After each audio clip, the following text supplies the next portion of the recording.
Hello, എല്ലാവർക്കും നമ്മുടെ പുതിയ വീഡിയോയിലേക്ക് സ്വാഗതം. ഇന്ന് ഞാൻ ഉണ്ടാക്കാൻ പോകുന്നത് നല്ല കുറുകിയ ഗ്രേവിയോട് കൂടിയിട്ടുള്ള സൂപ്പർ ടേസ്റ്റി ആയിട്ടുള്ള വെള്ളക്കടലക്കറിയാണ്. രാവിലെ പത്തിരിക്കും ദോശക്കും ചപ്പാത്തിക്കൊക്കെ കൂട്ടാൻ പറ്റിയ ഒരു അടിപൊളി കറിയാണ് കേട്ടോ. അപ്പോൾ ഇതെങ്ങനെ തയ്യാറാക്കുക എന്ന് നോക്കാം. വീഡിയോ കണ്ടുകൊണ്ടിരിക്കുന്ന സമയത്ത് നിങ്ങൾക്ക് എൻ്റെ വീഡിയോ ഇഷ്ടമാണെങ്കിൽ മറക്കാതെ തന്നെ ചാനലൊന്ന് സബ്സ്ക്രൈബ് ചെയ്ത് സപ്പോർട്ട് ചെയ്യണേ. ഇനി ഇതുപോലെ ഒരു പാത്രത്തിലേക്ക് വെളിച്ചെണ്ണ ഒഴിച്ചു കൊടുക്കാം.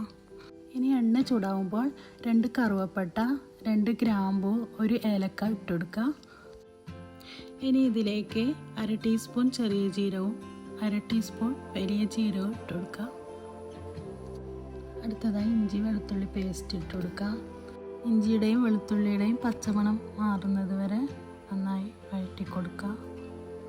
ഇനി ഇതിലോട്ട് ഒരു വലിയ സവാള ഇട്ട് കൊടുക്കുക. ഉള്ളി ജസ്റ്റ് ഒന്ന് വാടി വരുന്നത് വരെ നന്നായി ഇളക്കി കൊടുക്കുക. അപ്പോൾ ഇതാ ഉള്ളിയൊക്കെ നന്നായി വഴണ്ടി വന്നിട്ടുണ്ട്. ഇനി ഇതിലോട്ട് ഒരു വലിയ തക്കാളി ഇട്ട് കൊടുക്കുക. നന്നായി വഴറ്റിയ ശേഷം ഒരു 10 അല്ലി കാഷ്നട്ട് ഇട്ട് കൊടുക്കുക. ഈ ഒരു കാഷ്നട്ടിന് പകരം നിങ്ങൾക്ക് 1-2 ടേബിൾ സ്പൂൺ പൊട്ടുകടല ചേർക്കാം. ഇതിപ്പോൾ നന്നായി വഴണ്ടി വന്നിട്ടുണ്ട്. ഇനി ഇതിലേക്ക് ഒരു വറ്റൽ മുളക് കൂടി ഇട്ട് കൊടുത്തിട്ടുണ്ട്. ഇനി ഇത് ജസ്റ്റ് ഒന്ന് ഇളക്കിയതിന് ശേഷം ഇതിലോട്ട് ഒരു 2 കറിവേപ്പില കൂടി ഇട്ട് കൊടുത്തിട്ടുണ്ട്. അപ്പോൾ ഇത് നന്നായി കുക്കായി വന്നിട്ടുണ്ട്. ഇനി നമ്മൾക്ക് ഫ്ലെയിം ഒന്ന് ഓഫ് ചെയ്ത് കൊടുക്കാം. ഇനി ഇത് അത്യാവശ്യം ചൂട് കുറഞ്ഞതിന് ശേഷം ചെറിയ ജാറിലോട്ട് മാറ്റി കൊടുക്കുക. കുറച്ച് വെള്ളം ഒഴിച്ച് നന്നായിട്ട് അരച്ചെടുക്കുക. ഇനി ഈ ഒരു പാത്രത്തിലേക്ക് 1 ടേബിൾ സ്പൂൺ വെളിച്ചെണ്ണ ഒഴിച്ചു കൊടുക്കുക. നന്നായി ചൂടായതിന് ശേഷം 2 ബേ ലീഫ് ഇട്ട് കൊടുക്കുക. എന്നിട്ട് ജസ്റ്റ് ഒന്ന് ഇളക്കിയിട്ട് തീ കുറച്ച് വെച്ചതിന് ശേഷം അതിലോട്ട് ഈ അരപ്പ് ഫുള്ളായി ചേർത്ത് കൊടുക്കുക. ഇനി ഇത് മീഡിയം ഫ്ലെയിമിലിട്ട് നന്നായി ഇളക്കി കൊടുക്കുക. ഇനി മിക്സിയുടെ ജാറിലേക്ക് കുറച്ച് വെള്ളം ഒഴിച്ച് ഇതിലോട്ട് ഒഴിച്ചു കൊടുക്കുക. എന്നിട്ട് നന്നായി ഇളക്കുക. ഇനി ഇതിലോട്ട് ആവശ്യത്തിന് ഉപ്പ് ഇട്ട് കൊടുക്കുക. കുറച്ച് മഞ്ഞൾപ്പൊടി ഇട്ട് കൊടുക്കുക. പിന്നെ ഒരു 2 ടേബിൾ സ്പൂൺ കാശ്മീരി മുളക് പൊടി ഇട്ട് കൊടുക്കുക.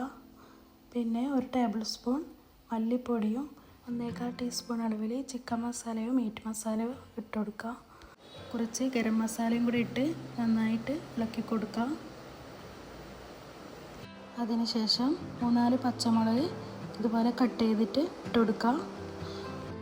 ഇനി ഇത് നന്നായി ഇളക്കിയതിന് ശേഷം നേരത്തെ മഞ്ഞൾപ്പൊടിയും ഉപ്പും ഇട്ട് വേവിച്ച കടല ഇതിലോട്ട് ഒഴിച്ചു കൊടുക്കാം.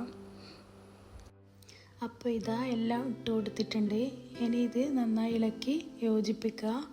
ഇനി ഇത് നന്നായി തിളച്ച് വന്നതിന് ശേഷം ഒരു മൂടി വെച്ച് 10 മിനിറ്റ് കുക്ക് ചെയ്തെടുക്കാം.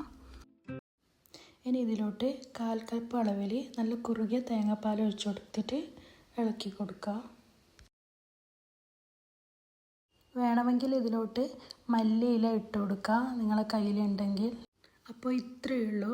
അപ്പോൾ കറി ഇവിടെ റെഡി ആയിട്ടുണ്ട്. നല്ല ടേസ്റ്റി ആയിട്ടുള്ള കറിയാണ്. എല്ലാവരും ഉണ്ടാക്കി നോക്കുക.